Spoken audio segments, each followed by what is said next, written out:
Good morning, everyone, or good afternoon if you are joining us from over in Japan. Welcome to the latest episode of the Hard Compound Live. My name's Rich. I run and operate the Hard Compound. We're a one-stop shop for all things motorsport, and we can be found on Facebook, YouTube, Twitter, and Instagram. We put out 3 articles a day covering a wide range of motorsport, from F1 to IndyCar, NASCAR, rallying, bikes, touring cars, and everything else we can squeeze into a day. We do race reviews, race previews, throwbacks, breaking news, favorite cars and bikes, and all that good motorsport stuff. So do give us a follow. Search for the Hard Compound, as I said, on Facebook, YouTube, Twitter, and Instagram. And come and join the fun. We just share a love of motorsport. We also do live interviews. These go out on our Facebook, our YouTube, and our Twitter. They're automatically saved in the video section on Facebook and the live section on YouTube. We've done well over 100 of these with some absolute legends from across the motorsport spectrum. Guys such as like Mario Andretti and Jackie Ickx and Hans Stuck and John Watson, right through to some of the younger breed that are currently racing. Just last night we spoke with Jack Aitken, and we've also spoken with Mr. Callum Ilott and many others. So do go and check those out, but don't do it just yet, because we have got a fantastic guest joining us right now. I'm a big fan of his and have been for a long time. I know you guys are as well. He's raced in Formula One and all the feeder series. He is still active in IndyCar, where he's a multiple race winner, including the Indianapolis 500 twice. I'm going to bring him in right now. Very excited for this. We have 1 hour. We have a lot to get through. So please join me in welcoming the brilliant Mr. Takuma Sato. Good morning. Mr. Sato, good morning, good afternoon. How are you? Yeah, good morning, afternoon. Yes, very well indeed. Thank you. Very nice to meet you. Yes, you too. Thank you so much for coming on and having a chat. It was a bit last minute, but I'm very, very pleased that you've been able to come on. So thank you for giving up an hour of your evening, isn't it, there now? Yes, very much looking forward to that. Yeah, fantastic. Okay, guys, if you have any comments or questions, do put them in the comments. We'll see them in real time, and we'll try and cover them. But as I said, we have a lot to get through. Very grateful to speak with you. So let's get cracking, I suppose. Where did your love of motorsport come from, and when did you decide to go racing? Okay, so we started from there then. Okay, it's going to be a really long one though. So, you know what? I mean, I just never known about racing until really 10 years old. I did love the cars and, the older stuff and anything in the wheels related. I did love it. But when I was 10, that is just changed my life. So my dad actually took me the first Japanese Grand Prix in Suzuka, and that was back in 1987. Well before you born, I think. And I was 6. Oh, you were 6 already? Okay. Yeah. Anyways, I was 10. Right. I was 10, and I did nothing about it. But of course, by the time age of 10, you do get some of the knowledge about racing, and certainly for the Formula One, it was a big deal. Obviously back in 77, 76, there was a Fuji, Japanese Grand Prix was the historical event was there. But for first time for Suzuka, and then of course, Honda engine was, competing on the championship with Nigel Mansell and Nelson Piquet. So it's a big deal. And of course, Satoru Nakajima, come back for the first time in Suzuka. So I think everybody's so excited, and that was a day. The school was still there on Saturday, so I only got opportunity on the Sunday morning and warm up, and that was just, I remember clearly that the exhaust note. I still couldn't see the car, but I sat in the last corner, after the chicane, and I couldn't see anything, but you could hear it almost the entire lap, and then the cars, 1.5 liters. Nearly 1,000 brake horsepower, and there's 13,000 RPM, whatever it is, just screaming off to the 130 out and echoing all over the place. Wow. And then when I saw it, it was the first time, it was like through the Casino Triangle chicane, just pop up the car on the bright yellow, Camel Lotus Honda driven by Ayrton Senna. That was my first car I ever seen it, and I was just shocked. I just stood there. I just couldn't get back on the seat because it was just so beautiful, and it was just so powerful. The speed and sensation and everything. So, that got me, right away. So that's in my very first motorsport experience. Wow. I mean, I'm so glad you said that about the engine note, because 1988 I went to Silverstone for the first time. It Yep. was Saturday qualifying, and I was sat looking. It's like down the old chicane at the end of the lap, and as I just say, you can just hear the cars out the back of the Yes. circuit, and then they come towards you, and yeah, it's incredible. I know, it's just mind blowing, isn't it? It's just beautiful. It was just your all fifth sense, of your entire body just vibrating, and that was just a really sensational, experience for me. Yeah, exactly it. So obviously, the bug bit you quite hard. When did you Yes. first want to go racing? And just sort of talk us through quickly, if we can, your Yeah. progression through the feeder series. So then, then after my first experience in the Formula One Suzuka, now of course everything is about my life has become racing, and I immediately wanted to start racing as well, which I didn't know. The most of the drivers starting karting, when there was age of an extreme case like 3 years old, 4 years old, etc., etc. I really didn't have any idea. But then, I wanted to really keen and fascinated about racing, starting to more knowledge, through the magazines and stuff like that. So then I wanted to go racing, but my parents had no idea whatsoever for the racing. Although, my dad took me to Suzuka, but that was because of his friend. We got an invitation, from the Honda dealership actually. Okay. So, like 3, 4 families all got together, and then that's about my first experience. So, longer to make it short, I never had an opportunity to go any racing stuff until when I was 20. So, talk through it for the first 10 years, not first 10 years, sorry, the last 10 years, after 10 years of old boy, to actually get to the car, I had was a bicycle. So, just a cycle sport, yeah. Because simply, to go to the racing kart, you simply need somebody's help, right? Just physically be there and get the knowledge, as well as, of course, most important, the budget. That's the thingy. The most people couldn't start it, unfortunately, this expensive sport. So, my family background was nothing about racing, and not necessarily, had enough wealth, to go to the racing. So all I had is just a steel frame with just the wheels on it. So all I had is just pedaling all the time and the bicycling. So that's an expression of my passion about racing. That's how it started. But of course, if you talk about the age of 12 or 13, there is not actually such a bicycle race either. So I was just pounding around all over the place and have a little time trial, around the home, with the friends and etc.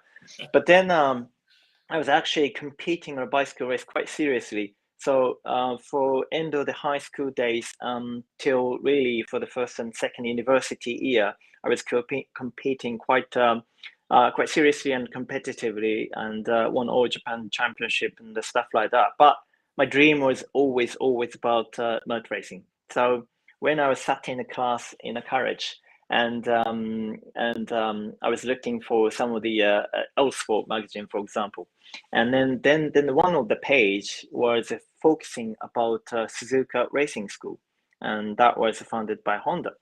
And on those, the advertisement just struck me because it says you have to be under 20 years old to get into that school.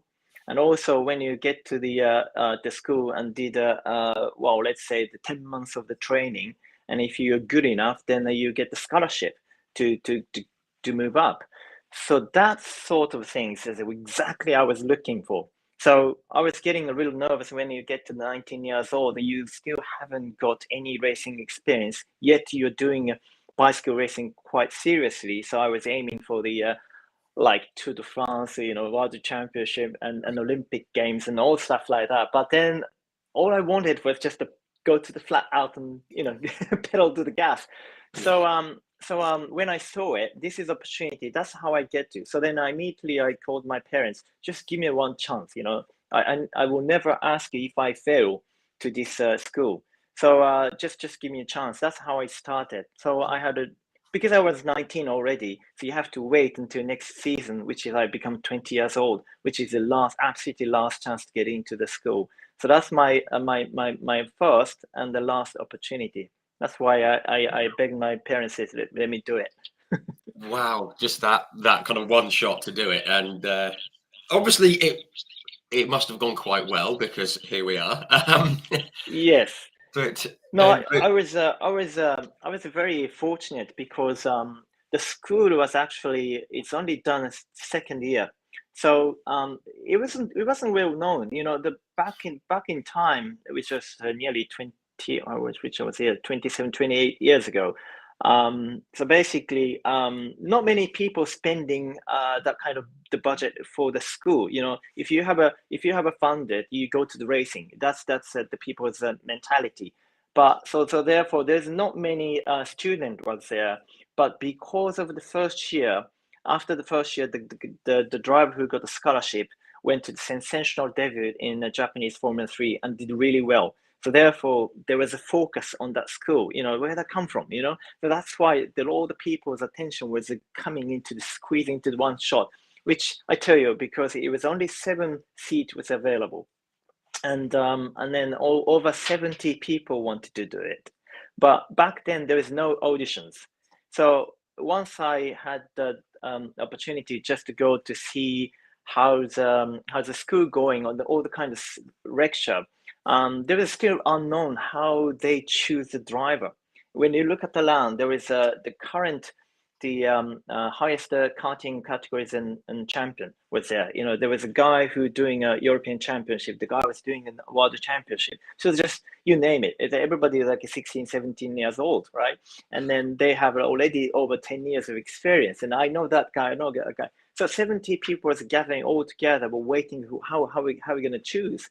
And then I had to raise the question. So then ask it. Then Suzuka said that time, well, we have got all the CV in here, so they will choose by document. And at that point, I thought I have got zero chance to get in. Like I said, yeah, everyone has got this much of the resume, and I have just the 2 single lines, or 1 single line which was done, to the bicycle race. Who would choose on the limited age of 20 and has got no experience whatsoever for the motor racing, and the bicycle racer wanted to become the race car driver? No chance. So then I said, well, since there is no audition and there is no how can I say the meeting either. So I just wanted to have you to spend 2 minutes for interview me. That's all I'm asking. And when I asked, the Suzuka was actually thinking more deeply, and okay, that makes sense. So let's do the interview, whoever wants to get into the school.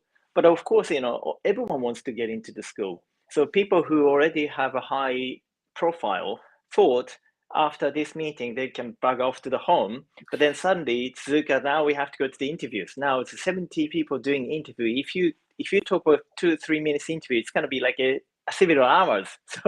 So everybody's watching me. So what you've done, that kind of stuff. Why? But for me, it was like, yes, now I've got the opportunity to explain and show my passion. Then rest of it, obviously, you have to wait and see what's happening. But that's really fortunately, they picked me up, and then I was just the only driver who never got experience in the racing, and all other drivers has got obviously highest profile. However, so obviously I was a turbo at the very beginning, shooting off all over the press. Well, still is, but I was obviously so passionate, so keen on it, So I did everything 100% of my life to get that scholarship. That's my whole intention. And then after 10 months, yes, very fortunately, I got scholarship. That's how I start my racing career when I started. That's amazing, especially in that era of needing experience and money and things like that. Yeah, that's incredible. And obviously, you ended up in the was it in the Japanese F3s? Excuse me, Japanese F3 series, and did a few races. sure. You came over here to the UK to British F3. that was obviously a big move.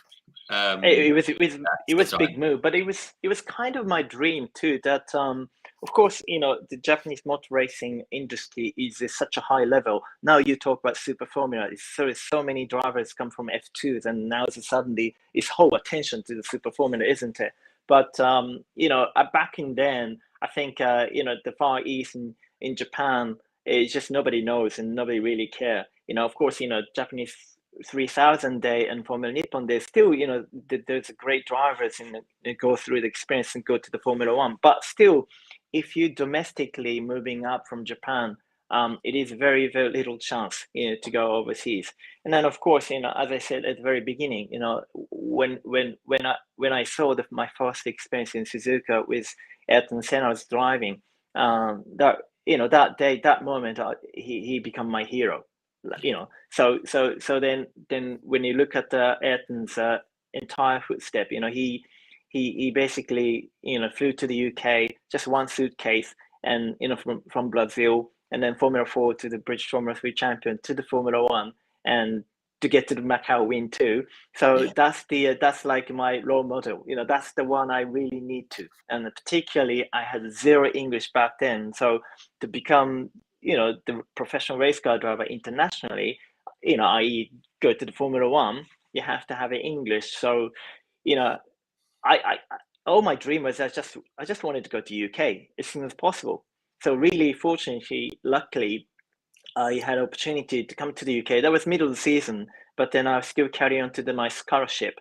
But instead of just going to the British Formula 3, I thought, hang on a minute, I still need to learn so many things. So I stepped down to like nearly two categories, and then I went to the Vauxhall Junior and then Formula Opel and the Euro Series with a Huey Armstrong with Diamond Racing, and then Yeah. before move up to the British Formula 3, because I thought once you get into the British Formula 3, there's no time. You have to show your speed, you have to show your result within a year or two. Otherwise, after 5 years doing that, win a race, nobody's looking for it. So, I wanted to prepare myself to expose my passion and the power into the British Formula 3. Before that, I need at least like a 1.5 year preparation. That's how I felt it. Okay. Right. Very quickly, just before we came on air, I had a message from Ian Flux, and he said that he Yes. coached Oh, you. Um, he yes, said he that he did. coached you at that time, and he said after about In six Brands laps, Hatch. he actually turned to Hugh Yeah, Absalom yeah, and yes. said, "I Yeah. can't teach this guy anything." So No, that was a brilliant day. I know nothing about it, Brands Hatch, and then just elevation. When Ian took me the little sport car, like kind of two-seater side by side, and he get into the turn one was nearly flat out, and I was just scary so much I can see anything, and then breaking into, I mean, well, that was an amazing experience. But Huey Absalom, who founded Mika Hakkinen in the back in days, and the race West Sally Racing to Dragon Racing, and he won the British Formula 3 Championship. And Huey is everybody's dad in motor racing history in the UK, and he's such a warm personnel, and his wife Pat welcoming me home, and I started homestaying with him, and then I learned so much from him before depart to the Kali Motorsport. But Diamond Racing was such a family-oriented team, and we didn't made a huge success in terms of the championship, but we still won a couple of races. That was absolutely amazing experience. So I always wanted to have a big thank you to Huey and Diamond Racing. yeah, absolutely. I think everyone needs, they need a helping hand, especially coming over, from a different country and Yes. everything else like that, just to be integrated into the country and culture and everything. You mentioned you had like Diamond Racing. You took you took some wins and moved forward. Just to fast forward a bit though, you moved Yes. to Carlin, now Rodin Motorsport. Obviously legendary team Yep. at that level. You took your first win in the UK at Silverstone in Hmm. 2000, which must have been fantastic. But you drove circuits like Croft and Thruxton and Snetterton. Yes. Um, I'm biased. I love those circuits. I was just Yes. wondering Flat out. I was just wondering what you thought of those kind of old school, old airfield circuits.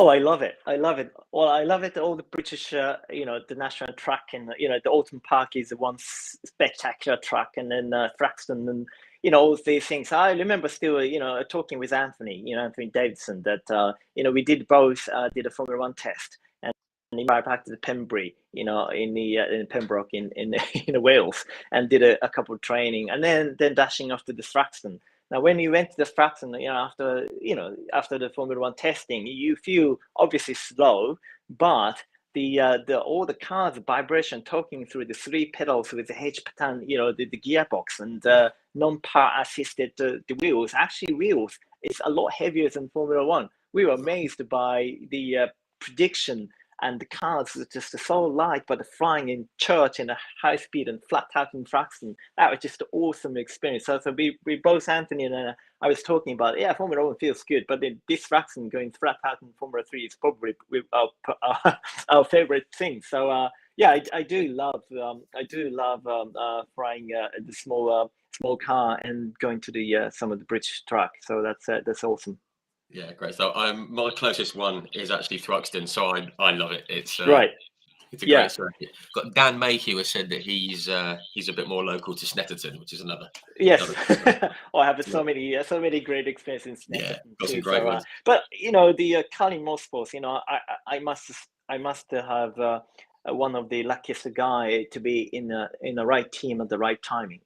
Because the Carling Motorsport was back then wasn't necessarily the well known. Of course, it was a sensational team. With Naren Kautokean when the Brands Hatch in is such a fashion, fashion way, but not necessarily like a winning a championship like Paul Stewart Racing and Manos and stuff like that. But I did actually did some of the off season, before go to the karting. It's my manager was Andrew Gilbert Scott back in day. We talked through it, and then he was calling to the a lot of Formula 3 team, and we did actually have a testing with the Fortec and so as other teams too, and then break through the rap record in unofficial rap record, because in the winter it's very fast with a lots of downforce. But anyway, when you go to the championship winning team, you're like welcoming, of course, but you already have established a team. Okay, here we are. This is a winning car seat, and you sat there. You just drove it. That kind of attitude. I'm not saying Fortic was like that, but generally speaking. But Yeah, when we went to the when we went to Trevor Carney, the workshop was still very, very small. But when you look at the individual personnel, was like a Formula One level. No, indeed. I mean, my teammate Ben Collins, my first year, he's engineer as Andrea Bacci in ATB, which come from the Formula One. And my legendary engineer, Brady Boyle, he's also related to Formula One, and the so on. It's just that the people it was there probably only 7 or 8 people in a karting at that time, and it's only third year of the British Formula 3. But it was just the quality level, and the Trevor himself, just passion, and the vector you're talking about is like exactly what I wanted. So we immediately melted into together, and then that's why I wanted to drive for this team. So to year 2000, the racing with Ben Collins, I've learned so much from him. He's a greatest teacher and my greatest teammate on and off track. And so we had a fun time, and then we won obviously first race in Silverstone. That was amazing experience, and then we got a most pole, and I think most passed this lap too. But then we didn't win the championship because I was either winning or crashing barn. So I was third in the championship. I think Antonio Pizzonio was a very good driver. He's very strong with the mana, and he won the championship. But we just followed the step. And second year 2001 was a total dominance. it was incredible. We did it. Yeah, we did develop our quantum on dampers. We developed the differential. Formula 3 back then, we were allowed to have so many little things and tricks, and not only just winning British Formula 3 championship, but also Marble Masters in Zandvoort. And of course, Macau Formula 3, that was an unforgettable event for me. So, again, Karting Motorsport year 2000, 2001 was our historical year. And I'm really pleased did the team did such a fantastic job. Without them, I wouldn't be sitting in here. Yeah, absolutely. And I mean, just from the outside looking in, it was fantastic to watch that year. I was at Rockingham for your 2 wins there in 2001. How are you? That was that was the one the flying into the chicane, wasn't it? That was it. Yeah, that was fantastic to watch. And I've got just a couple of people in the comments. Oliver Taylor, morning, Oliver. He said he still remembers being sat on the infield at Alton Park, and no other driver was committed through the first corner as Takuma. Thank you. That's what we need. It's a pleasure to hear. Yeah. And everyone was saying it was a great looking car and gold wheels. Yes, we love gold wheels on cars. Oh, race wheels. Now everybody has a gold wheels, but we were the first one we use it, and it's just to really appreciate. The Trevor just decided, let's use it because it's looking so cool. In fact, the Razor wheel back then there was only 8-inch front wheel, which is narrower because in Avon tire which requires 8.9. Oh, sorry, 8.5. And then later on we developed 8.5 inch, and then end of the day we went to the 9J, 9-inch of the one wheel, which is the most successful wheel in the end. So I'm very pleased to be part of joining that development program in the Formula 3 level. Yeah, that's very cool. Yeah. Love that. Again, so you're now British F3 champion. You've also done some. You're on board, with Honda and F1 test driver. 2002, moved to F1. You joined Jordan with Eddie Jordan, who everyone smiles about. Just very quickly, yes. how did all that come about? Was it through Honda? Well, no. Well, I mean, yes and no. Obviously, Formula One is just so political as well. So anyone thinking about what's the business and behind. So obviously, I would be lying, if I had say, well, there's nothing to do with Honda. Of course, yes. But, it's not like just Honda pushed me into the Formula One. Of course not. There's a whole intention to win the British Formula 3 champion is just regardless of what your nationality is. That was the center of the racing. You name it. The back in there was the German Formula 3, French Formula 3 Championship, Italian Formula 3 Championship, British Formula 3 Championship, all Japan too. It was such a great category, before they go to the Euro F3, which was a much bigger, the energy. However, when you are winner of the British Formula 3 champion, it was just naturally pick it up from the Formula One team. And then, of course, Eddie himself loved the young driver to pick up and then go to the Formula One. So I was his attention on that day. So in fact, in the end of year 2000, he already approached me and then give me a little earlier the Christmas present, go to the Jerez in December.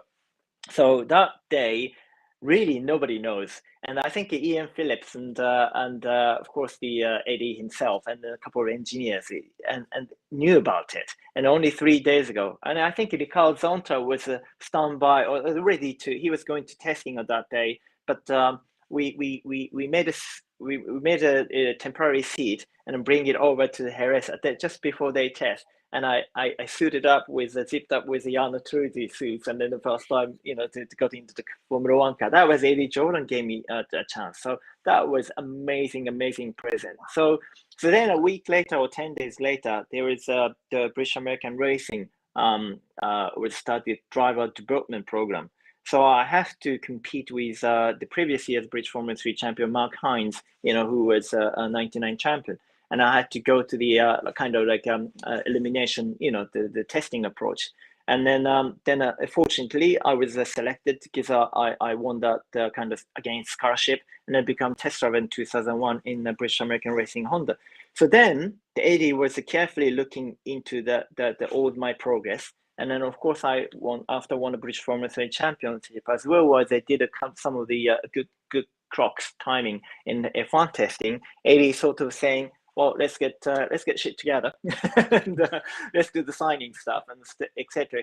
Then that was so emotionally. I remember because when I signed, I think that was just before. I think it was October, so just before the Japanese Grand Prix. And but then of course Macau Formula 3 is held in November, right? So Eddie sort of saying, so when you sign here. So you're done in the Formula 3 and you now it's become Formula 1 driver. Yes, but Eddie, hang on. I have something left over, which is Macau Formula 3. And he said, what you talking about, Takuma? He said, you got to be kidding. It's now it's your Formula 1. Why you need to do Formula 3? And everybody wants to beat, if you didn't win, you know what happened? And I said, yeah, I know what happened, but I need to go there and need to get job done. So I said to him, I wouldn't be signing Formula 1 contract if you wouldn't let me do the Formula 3 in Macau. So that's how it happened. And he was, initially he was serious about it, but then after he had a big smile. Okay, that's a done deal. So you go to Macau Formula 3, but you have to win. And, those sorts of things. So why did that, for me was I didn't have to go back to Macau. Of course not, because now it's a Formula 1. However, for me to cope and dealing with so much pressure in a Formula 1, right? So I had to get it done to the Macau Formula 3 like Ayrton Senna did. Yeah. Particularly year 2000, I'd read the race probably 5 to 7 seconds and smashing into the first stump. So there is something left over, and also I need to cope my pressure, and I got to win to get the grip of it. Because otherwise, if you go to the Formula 1, I think the pressure would be even enormous. So that's how I did it, and that's why Eddie let me do the Macau Formula 3 was one of the highlights of my life. And then that's why I think 2002 Jordan, for me, that was just unforgettable year. And still is. Eddie and I had obviously some battles, there was some, but we're talking to the a great respect of level. So I love it. Yeah, fantastic. I just love that. It's like, no, I'm going to go and do Macau. I'm doing it. Yeah. And you won, of course, which is another fantastic thing. And it's a superb circuit. Obviously, as we've said off air, people can check out the F1 stuff because it's very accessible. But there's a couple of things that I've had some messages about. One good, one bad about F1. Obviously, it wasn't the best start in Australia. Things that weren't really fully within your control. But you had some good top 10 running for you and Mr. Fisichella, your teammate. Yeah. Everyone remembers though Austria, unfortunately, for that accident. Again, not anything you could have done about it, but so many people remember that accident because I often thought when I saw it, I thought you must have thought, what the hell just happened? Because I had no idea. Crazy. Rich, I couldn't see it. I just simply physically couldn't see anything, right? Because it's a driver head protection. I was just after the restart, right? It's a wrong straight, and it was down to the hairpin. I was down to the probably only, I don't know, it's 90 miles per hour or something. It's just on the wheel. I knew Montoya was the inside of my rear wheel. So I kept the just the 1 car length. So we were going to the side by side. That was my intention, but make sure I'm hitting him, right? So, but when Nick Heidfeld spun, which obviously later on I knew it, but at that moment I had zero idea. So when things hit me, I thought I'm sure it wasn't Montoya because it's virtually impossible to putting my energy. I initially thought this is stupid, but I thought initially thought there's a meteor or something as it hit me because it just blacked out. I didn't go to the unconscious, so I knew what's happening. Well, I was aware there was something happening, but because so much G-force, it just it knocked out my visibility and become so black. And then I could hear the huge impact noise, and then my body was completely taken over to this somewhere else, and it was just a moment later, I felt some pain, a big pain, and then suddenly I started to my how can I say, my eyes started to become somewhat recovery, and then it becomes so many how do we say, like sun smokes, and like just I couldn't see even my hands. Yeah. And then moment later, my legs was just completely squeezed by monocoque, and then below my knee there's a huge hole. I could see through the gravel from there, and then I thought I lost my leg. But then after 5 seconds later, I could feel it, my toes. and then there was a little bit paralyzing. But then I was like, okay, I've got my toes, I've got my hands. But then I was just yeah. I mean, there was just one of the biggest the accident I ever had.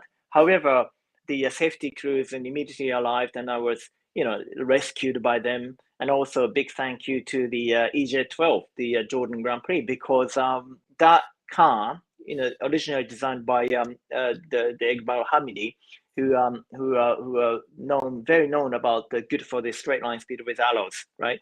And then he designed such a high nose car. Today's Formula One car is just a standard. It's a very high nose and for the airflow. But back in day, Jordan EJ12 is unfashionably very high nose, which everybody scratched the head. However, because of that, the magnesium, the gearbox, which is heaviest and the hardest part of the Nick Heidfeld's Zava Formula One, punching through the hole and just underneath of my knee. So if that was my ordinary car, my right side reg would be much more damaged. So I have to be thankful on that. Yeah, I know. But then in the story so I was immediately went to the what they call the team, the doctors, right? So they said, oh, I think your leg's broken. I said, no, I think my leg's okay. So they helicopter to me to the nearest international hospital, and then go through the checking. Everything was fine, but that was unbelievable impact. Wow, I mean, yeah. Well, thank you for talking through it, because it is incredible. Every time I see it, it's astonishing. Yeah, and then I have extra story, because so very next day, so everybody left over, right?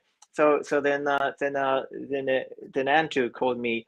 Andrew came back to the hospital, said, "Oh, Taku, I think it's the Eddie actually they flew to his private jet to pick you up." Oh, that's great. And then so instead of going back to the UK by commercial airline, it was my first time, just getting to his private jet. But Eddie wasn't there, so Eddie already back in Oxford. So he's just going back and forth with this only plane. So that was the first time Andrew and myself to go to Eddie Jordan's private jet from Wien to back to Oxford, and that was a brilliant time. So we enjoyed so much at the time. But then by the time halfway, hang on, will Eddie invoice us for this? We we're getting quite scary about it. Or if he invoice us, well, I don't know how he's going to pay it. But fortunately, Eddie never did. So I was safely carried back in the UK. So that was the story. That's lovely. That's probably the only time Eddie Jordan hasn't invoiced someone. Yep.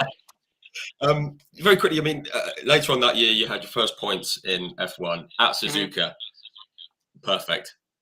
Yeah, that must have been it's amazing. The Jordan Grand Prix was starting to the financial little bit struggle, that year. So after April, we never had any testing, honestly. So I was, wherever you go, the first time you seen the track, and where you go, first time you just feel the tire, because the Formula One back in days, there's tire constructions and compound, every single circuit is different, and then the spec, the very clever engineer in Jordan gave us lots of options, the new L package, and etc. So I know nothing about car, I know nothing about track, I know nothing but tires. Every time you go to the Grand Prix, Friday, Saturday, Sunday, that's it. It's so difficult to cope with. However, just before Suzuka, because it was the end of the season, there was no more development. However, there was the Jordan was booked with the Silverstone testing, and what they did was some control testing, for coming for 2003.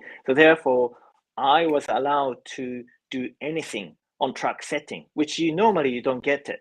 So therefore, the James Key back in there was he was my race engineer. Who, by the way, he was his first year as a race engineer. So I was my first year in Formula One. So the pairing with him, it was such a great time. We were learning so much together. But anyway, so he was all the clue, and he was going through the Hawaii to go to Japan for the preparation for the Grand Prix. But I talked to Gary Anderson. Look, I really need James to go to Silverstone because Gary originally put him in some of the test engineer to go to the Silverstone, which is nothing wrong with it. But I really need to go through my race engineer. So James was returning from Hawaii to going to the after the Indianapolis. We flew back to the UK and then did a brilliant test day. So I had the first time to how can I say, manipulating all the setting, as well as this is most important part, because Bridgestone brought the same tire to go into bring to the Suzuka. Because if you cut and paste in Silverstone and Suzuka, there is so many similarity. The force through the corners, like Macas Beckett, is very similar to like turn one to the S's, and what do we say? The track surface is so aggressive, which is again very similar to the tire. So the Bridgestone gave me like 3 different compounds and construction, which is bringing to the Suzuka. So that was the first time pre-testing. I had the first time to experience go through the tires.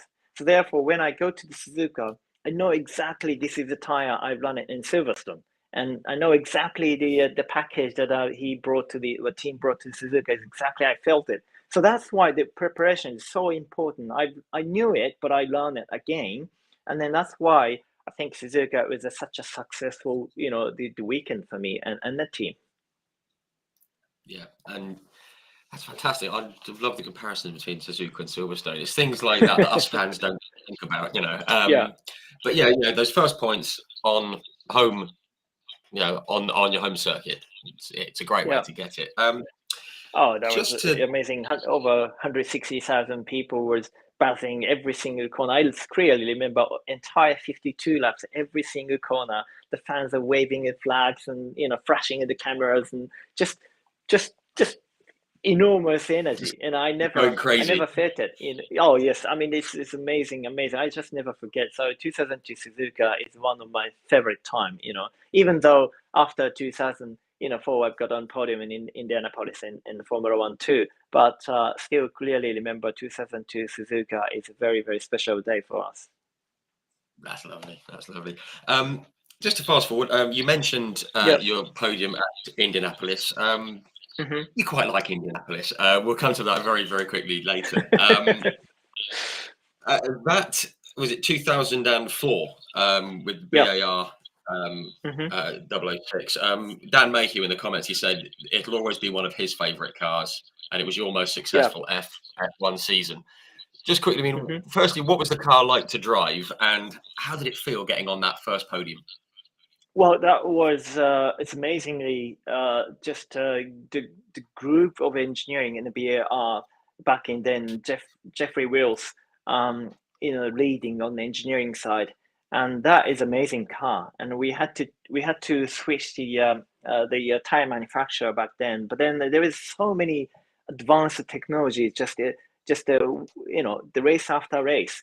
And that was such aggressively, there was a couple of rules, it's made it, because I think we were banded. There was 3 elements, of the rear wings and the FCP, which is the front differential system in later on. And then also, I think there's a dual clutch, the transmission was just about starting everybody's attention, which Honda developed with a carbon fiber gearbox. And so there is so many little things, but it was an amazing car and a very, very competitive. So, Jensen and I was entirely enjoyed in the full season. Although we had a civil mechanical failure, which is a little bit bitter experience, but that's because after that there was obviously necessarily for the succeed for the Honda in later on. But those days we paid some of the painful situation, but I still love that season because it was so competitive, and I never forgot to go to the flying lap in the Nürburgring, in the European Grand Prix, and cracking to the lap record for I think after 13 or 16 years, it's never broken. I think it's really recent. I think Fernando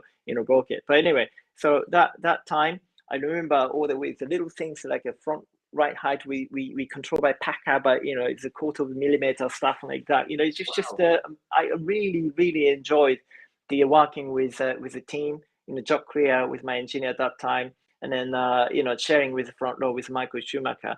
and side by side we go to the turn one with. I mean, that was amazing, experience. So Indianapolis, US Grand Prix, back in the US Grand Prix, we had a very difficult situation because we didn't go to the pit stop after Ralf Schumacher's tragic incident, and Mm. everybody goes to the pit lane. But we kept on it because we had so much fuel on board. We were going to two-stop strategy where everybody else went to the 3 or 4, pit stop strategy. So we gave the two Ferraris for almost free because Michael dove into the pit in front of me. And usually, if you maintain a track, you'll be shuffling back to the leading race, aren't we? But because there was so many debris all over the place, we had to slow down so much where the pit lane was quicker than that. So Michael, after the pit stop, he did a free pit stop. He's coming in front of me, the pit stop. That's why after the green flag, we dive into the pit and we were down to the 11th place. And then I said just a blue flag, because so many cars I already overtaken. There's always a car in front, and I thought it was a lapped car. No, Taki, you have to overtake them. You have to overtake them. It's the same car, same lapped car. So, oh my goodness! So I was pushing like hell. So we were down to the 11th, but we were overtaking all the time. And lastly, over to Guyano into the turn one, and then got on the podium. So sharing with Michael Schumacher on the podium, it was just such an amazing day, and team did a fantastic job, to get, to bring me back in the podium. So that was a fantastic day. Yeah, absolutely fantastic. And I remember that move on Yano into turn one. Yes. Great move. Diving up, that's terrific. Yeah, great stuff. And and obviously in some very good company on the podium. Very good. I just want to go back. One of my friends, Oliver Taylor, has just put a comment in there. He said he has I think he said he's got an exhaust manifold from the Jordan from Austria. So there you go. He's got a bit of your old car. Okay. Which is cool. That's cool. Yeah. Obviously, we need to fast forward. There's loads more F1 stuff we can do, but as people will know, I'm a big fan of IndyCar. I always have been, and I was very pleased because I was following you in F1. I became a fan of you. You latch onto drivers, and I latched onto you. And when you moved to IndyCar, I was like, yes, because because it was fantastic. Was it just an opportunity that came up at the time, and it was something you wanted to explore? Yeah, something I want to talk about was just end of how we ended in Formula One. That's kind of a little sad story because it's a lovely team and Super Guri team. We spent 2.5 seasons with them. It's such a brilliant guys, and a whole bunch of the people is just so superb. And you probably remember the second year in 2007. We were very competitive. We were regular basis. We were in Q3. And I still remember clearly, like the Melbourne, the P10 on the qualification. That was just amazing. And of course, Barcelona first point, and Montreal, overtaking Lauf, Kimi, and end of the day, McLaren, Fernando Alonso, with Super Guri car. That was amazing memory. So it was a great day. But then after the financial crisis all over the world after Lehman Brothers, that unfortunately we were bankrupt, and then Mr. Guri Suzuki had to make a decision just to close the team. So end of the day, is most worried about all the bunch of the people who lost a job, but they're such a talented the boys, so everybody's spreading around all about press in the Formula One. So it was great. So I was very optimistic to come back to the Formula One, but in the end, there is lots of reason behind, but in the end, it didn't happen. So after how many seasons I spent, nearly 2 seasons without racing, and I was approaching this probably premium age of as a race car driver. So I just still felt like I was just wasting time, and then there is so much opportunity offer about the reserve driver. But back in days, in the reserve driver, you were strictly contracted in one single team. And if anything happened to your teammate, is going to be obviously it's very rare. And secondly, you just have to get your destiny with somebody's hand, which is nothing wrong with it. However, I had no time left, enough. So I just need to move on. And for me, the Formula One was unfinished job. But I must say, again, I was really lucky time to be in a Formula One. So many people, help me to get through it. So okay, well, let's move on. I thought F1 is everything about racing. Well, no, it's the opposite. Racing about everything was the Formula One. But when you look at your worldwide hang on, there is so many great racing, and particularly for the IndyCar, there is always attractive, the road course, street course, and ovals and short oval super speedways. And I clearly remember, by the way, Indy 500 before I go to the Formula One. Actually, same as your age, and when I was 10, you were 6. So I was 6 or 5 years old. I was watching some television and the race car going through the very fast turns all the time. So that must have been the Indy 500. The time was still TV there was no remote control was available. There was still dial. But anyway, yeah, I remember clearly. I didn't remember that was 500, but I'm sure I can tell you that was 500. So that's in my back in the head. So okay, why don't we try Indy 500? And then that was a story. The Jimmy Vasser gave me what an opportunity to driving for his team and go to the KV racing when my first year in 2010. But lots have happened, but it was still, I remember, it was great experience to go through the IndyCar my first time. Yeah. So, and just mentioning Jimmy Vasser, he's just been inducted into the West Coast Hall of Fame, which is very cool for Jimmy. So. Yeah, very cool. Yes.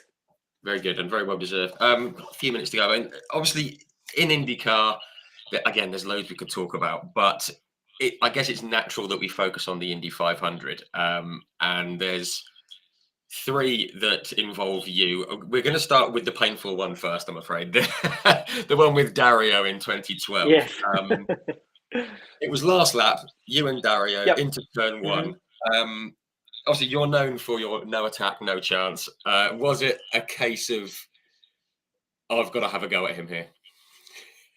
Well, not necessarily. I mean, no attack, no chance. I think so many people misunderstood. That's not. It's not close eye and then go for it. It's completely opposite. Yeah. It's by the calculation of if you have opportunity, you got to go for it. There is a chance. You have to make it, build it yourself. So for me, if I was not be able to challenging to the Ganassi and to the Dario and Scott, of course I wouldn't go. But there is the circling backends. We were racing together entire race. We were starting from the really same row. I think it was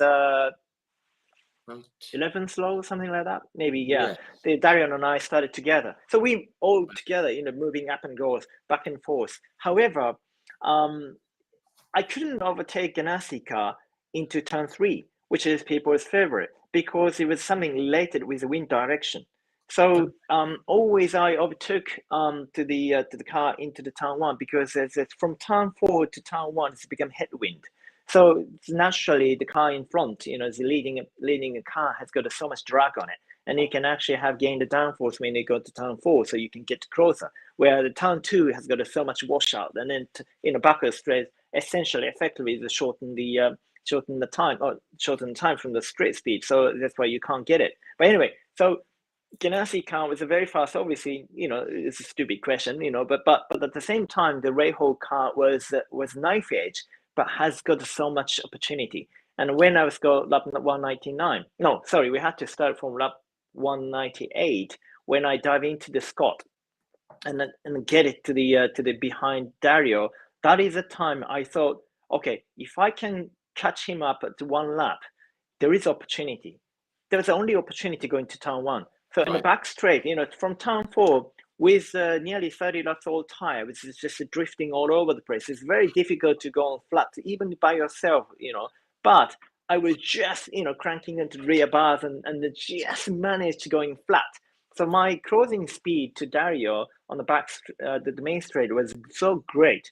So it looks really far away, but catching me up so rapidly. And for me, if you have no chance, I will stay in second. Second is still big bonus, and love to have a highest finisher in Japanese history. But when you have opportunity to catching a tail of Dario, of course you go for it, right? And then he rightly, of course, heavily defending on the line. But everybody thought that we were both going flat out and I spawned. No, we were breaking into the turn one, both at the same time, and then downshifted twice. Then I had to make sure don't hit the Dario, because what happened to punching off, and then if you win the race, that's not the sport. So I tried to avoid. By the time I realized that I was on the edge of the white line. So apron, back in days, nobody is going down to the white line, so they just get to pick up so much dust, and then the car unfortunately got spun too. So obviously that was partly my fault. I made a mistake, but then it was such a still great experience. You were actually leading in the 500, as well as you fought hard for the win the race. So that was for me, it was the first step, and then just an, how can I say, it's such a valuable experience, shall we say? So that's definitely leading to the 2007 challenge. Yeah, I love that. That's a great description of all the things that go through your mind in that situation, which happens very quickly, I'm sure. Again, just to move forward to to 2017, it came your way, and I actually watched the last few laps yesterday. It was fantastic. I mean, you said that it was a learning experience in 2012. 5 years later, you're in the situation again with Helio, wasn't it? And Yes. What a guy to be racing against for the 500. Yep. My goodness. When you get into the lead, because you passed him with, I can't remember how many laps to go it was, but when you get into the lead, when do you, as a racer, when do you start letting yourself believe that this might happen? I'm in a real chance to win the 500. Yeah, I mean, literally the last lap of the last corner, when I felt traction, that is the first time I thought, okay, we are going to win the race. Until then, you just never know. I've seen so many races, just it's happened at the last corner. It's just failing. It's name of the sport. So but even like JR held the brand at it, didn't he? Yeah. But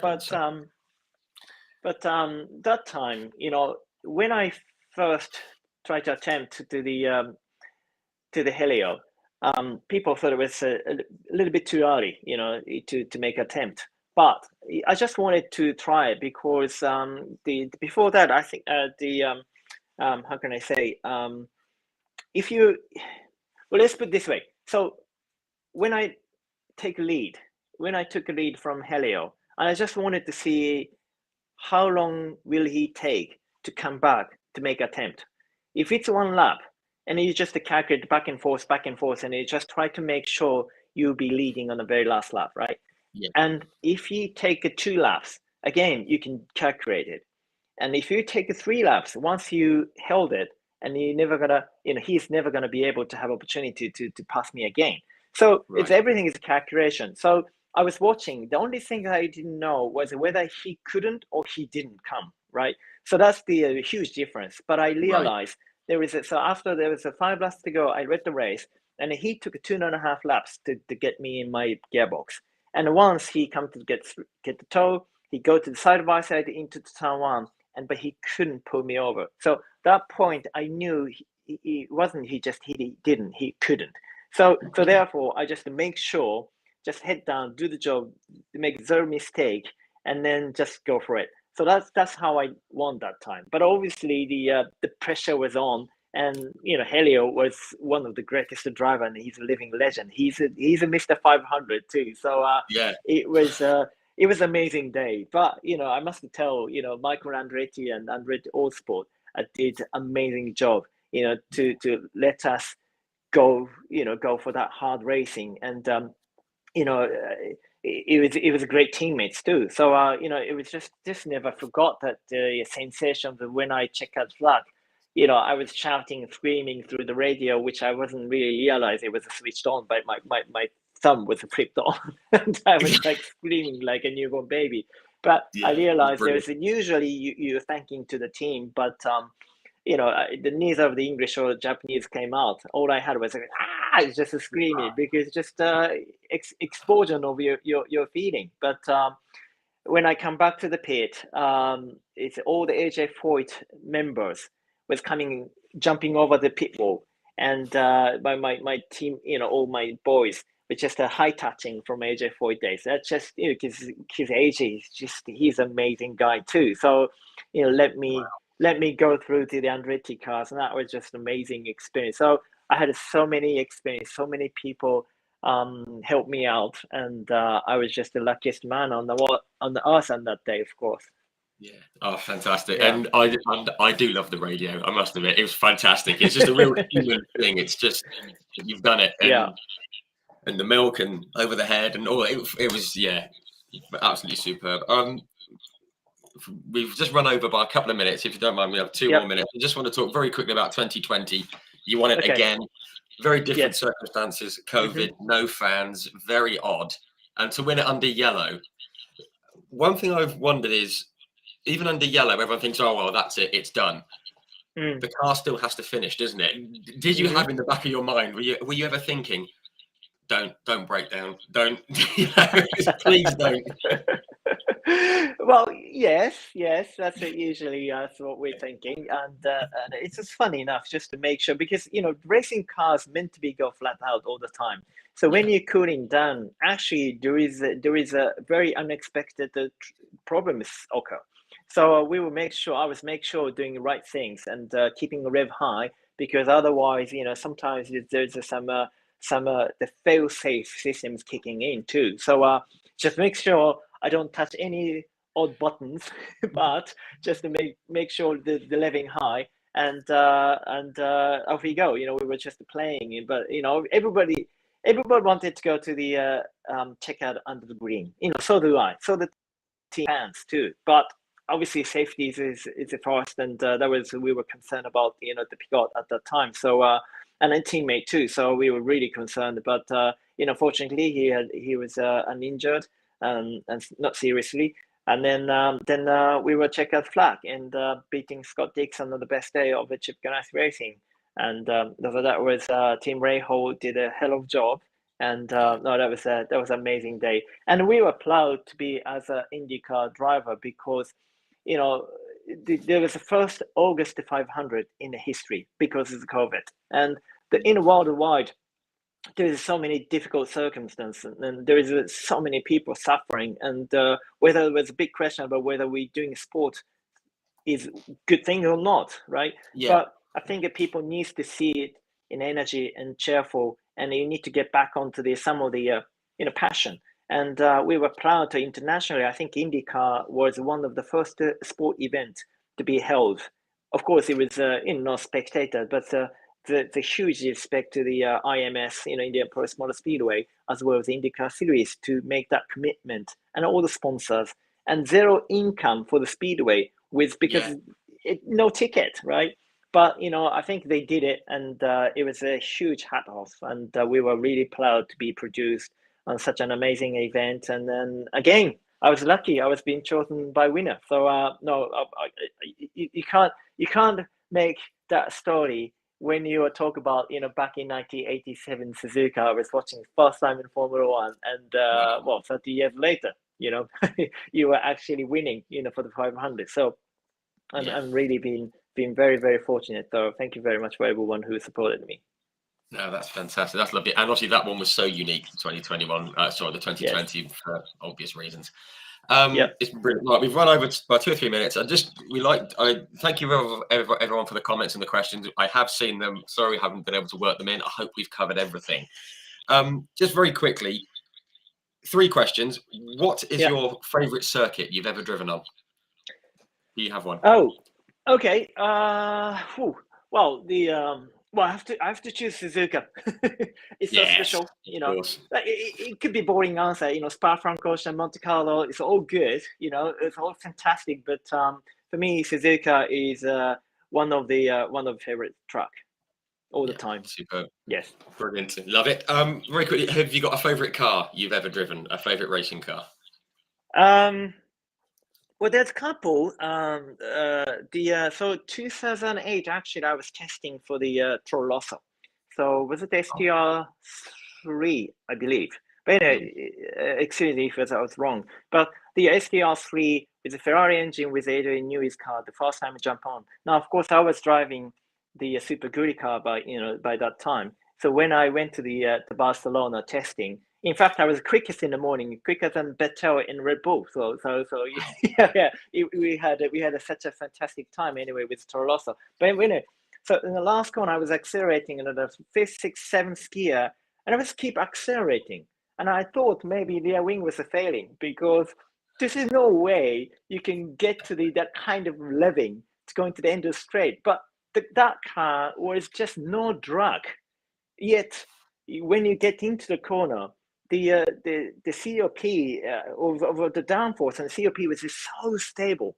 The Super Glico was just moving around. The COPs all over the place, so it's just getting to the very nervous all the time. But the STR3 was like stuck onto the rail. So there was so much information. So for me, I think I'd done over 300 laps over the 3 days or 2 days, whatever the period. I don't remember clearly, but I never foot wrong over the curve, not even once.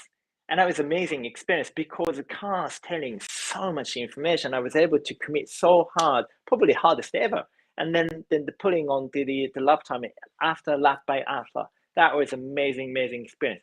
However, so that it didn't go to the racing together, but that car was amazing. But sorry to after this long story, but No, my favorite race car, I didn't race, but a favorite race car I ever driven was, I have to choose a back in 1991 model in McLaren MP46. So I was really lucky enough to drive that car. Actually, it's Ayrton Senna's car.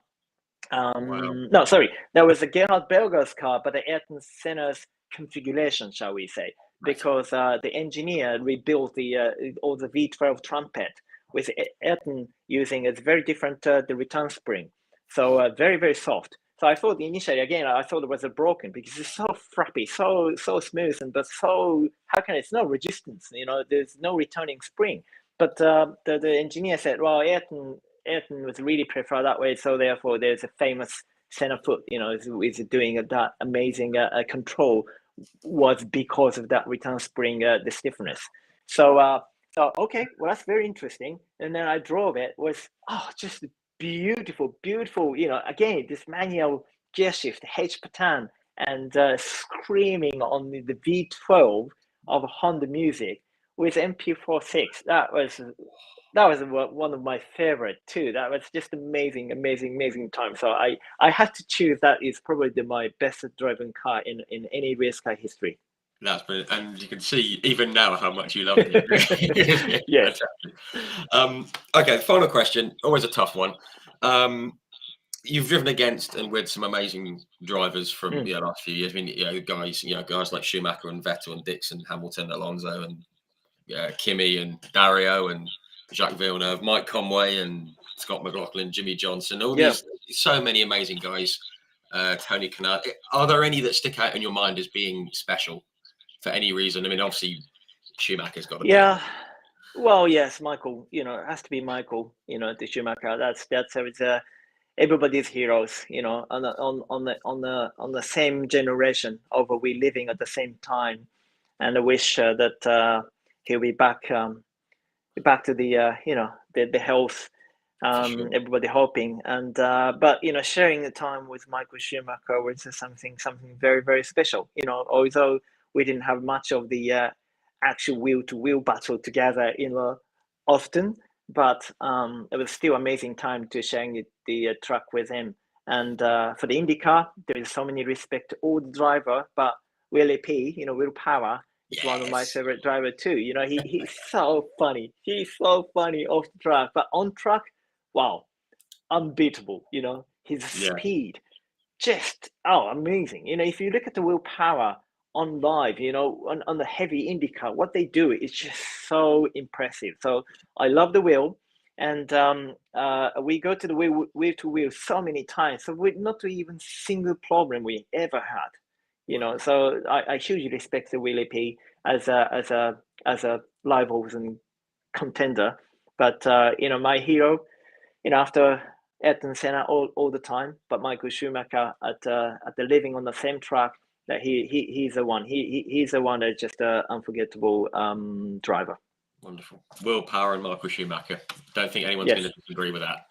Terrific. Right. Well, we've run over by 10 minutes. Apologies. I hope it's not going to cause any problems. But Taku, thank you so much for coming on and having a chat. It's been brilliant speaking with you. I could sit here for hours. And listen to you, My but pleasure, Richard. it's wonderful. And thank you, everyone, for tuning in. I do hope we've covered everything. Appreciate your support as always. And we'll see you all very soon. Taku, thank you once again. Wonderful. You're welcome. Thank you very much. Thank you for having me. Bye. Cheers, guys.